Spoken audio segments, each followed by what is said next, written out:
Depuis le 26 octobre, date à laquelle la ville du Darfour, dans l'ouest du Soudan, a été prise par des milices paramilitaires, des forces de soutien rapide, des images satellites analysées par le laboratoire de l'Université américaine de Yale montrent des activités d'élimination des corps, dans des villes prises par ces mêmes milices, comme El Fasher, avec notamment des traces correspondant à des fosses communes. L'ONU tire la sonnette d'alarme sur un risque d'atrocité de masse à El Fasher. Bonjour et bienvenue à tous dans cette nouvelle édition du Polycast. Aujourd'hui, nous allons vous éclairer sur la situation du Soudan. Alors, quelles sont les clés pour comprendre les événements actuels et est-ce que l'histoire peut nous y aider ? Donc pour bien comprendre l'origine de ce conflit, il est primordial de nous arrêter un instant sur la situation du pays avant et après la période coloniale. Donc en effet, le Soudan était un condominium, c'est-à-dire un État administré conjointement par plusieurs pays. Et ainsi, en 1822, l'Égypte conquit le Soudan, puis c'est au tour du Royaume-Uni de s'emparer du pays en y installant un gouvernement militaire. Donc de 1899 à 1956, le Soudan était sous la domination égyptienne et britannique.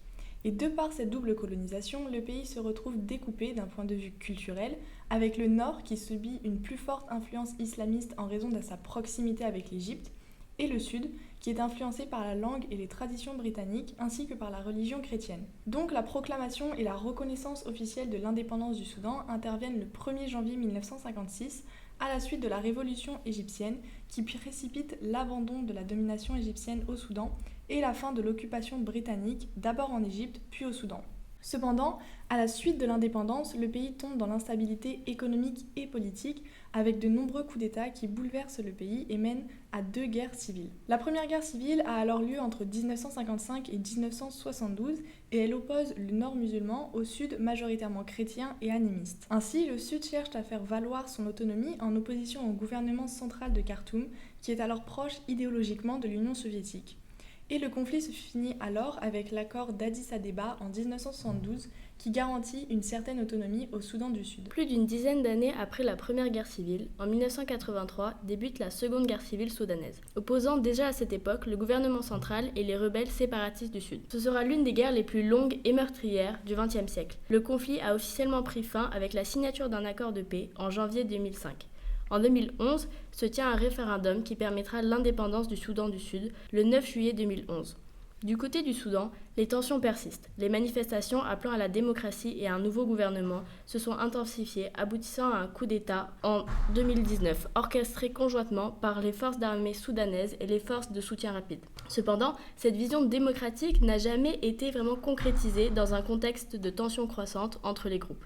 Ainsi, en novembre 2021, le dirigeant des forces armées du Soudan, Abdel Fattah al-Burhan, a pris le pouvoir par un coup d'État. Le 15 avril 2023, des tirs et des explosions secouent Khartoum, marquant un point culminant des affrontements entre le gouvernement et les milices paramilitaires.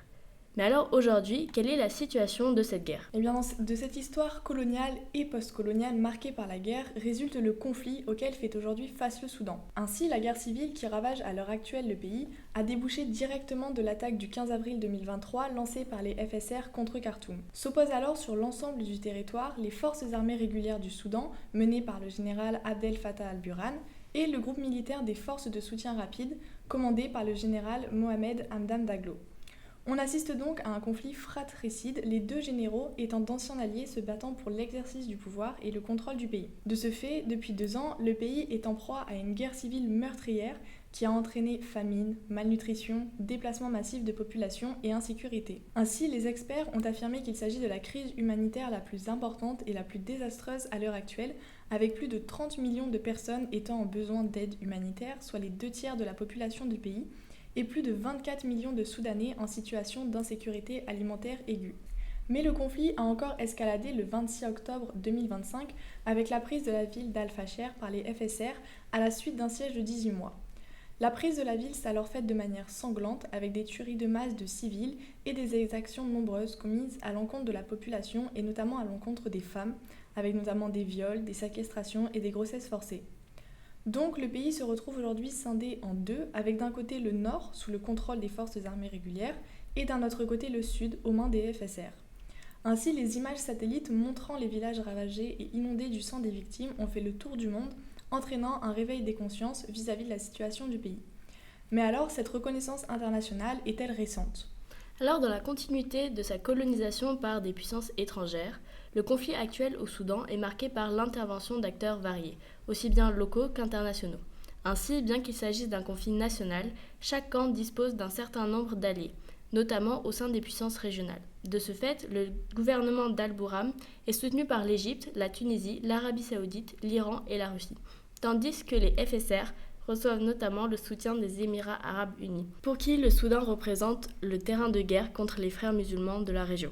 Ces différents soutiens passent alors par l'envoi d'armes, de munitions et d'une certaine coopération militaire, avec par exemple la présence de drones russes. Toutefois, on constate que ces nouvelles armes, elles rendent les frappes encore plus meurtrières. Et cet envoi d'aide est alors motivé par une volonté des puissances régionales d'installer un gouvernement vassal à la tête du Soudan, mais aussi par la possibilité d'accéder aux ressources souterraines du pays et de construire un port en mer Rouge. On recense également la présence de l'ONU grâce notamment au FAO et au PAM, qui est le Programme alimentaire mondial. Donc ainsi, en février 2025, l'organisation internationale a mis en place un plan d'aide humanitaire de 6 milliards de dollars pour des opérations d'aide dans le pays. Dans la même logique, l'OMS demande un cessez-le-feu. Et enfin, toujours à l'échelle internationale, la CPI a ouvert une enquête sur les potentiels crimes de guerre commis lors de la prise de la capitale. Toutefois, malgré la présence d'acteurs internationaux, la situation n'a fait qu'empirer. En effet, les autorités du PAM ont été expulsées de la région du Port-Soudan et il est très difficile d'envoyer de l'aide humanitaire en raison de l'insécurité qui règne dans le pays. Aussi, l'absence de présence journalistique empêche de compter le nombre véritable de victimes et il est alors impossible de contacter les sources locales indépendantes. Ainsi, alors que le système de soins s'est effondré et que la famine n'a fait que s'aggraver, une conférence a été organisée à Londres en avril 2025, coprésidée par le Royaume-Uni, par l'Union européenne, par la France, par l'Allemagne et par l'Union africaine. Néanmoins, elle n'a pas abouti à des résultats diplomatiques encourageants et de la même manière, le processus de paix engagé par l'ONU a échoué.